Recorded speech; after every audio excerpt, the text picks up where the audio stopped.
In an old mansion on the outskirts of York lived Emily, a beautiful woman wearied by years of illness. The plush armchairs, antique cabinets, and expensive carpets surrounded her, yet they felt alien.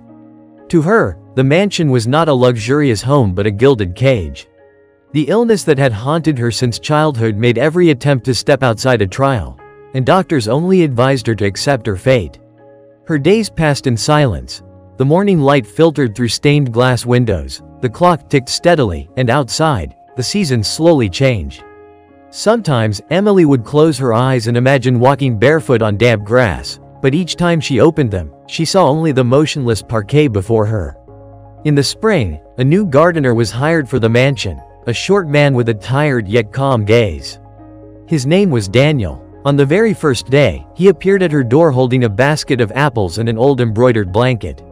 The gift was from a neighbor, but in Daniel's hands, it seemed like something more, like an invitation to another, warmer world. From then on, he began visiting more often. He brought smooth, warm stones, fragrant herbs, and soft strips of fabric. He asked no unnecessary questions and spoke no grand words. He simply laid them out on the floor and encouraged Emily to try standing. At first, she refused, but his quiet persistence slowly chipped away at her fear. Her first steps were on the fabric, then on the carpet.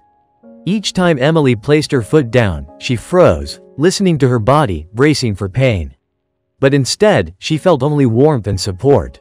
Daniel patiently waited for her to take the next step, never rushing her. One clear April morning, he said, "Today, you will go outside."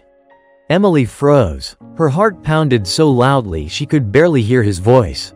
But something in his gaze, calm, warm, steady, made her nod.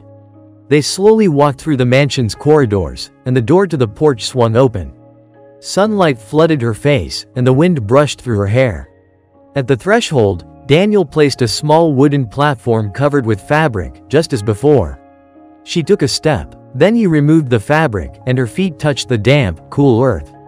At first, Emily wanted to pull back. The ground felt too alive, too real.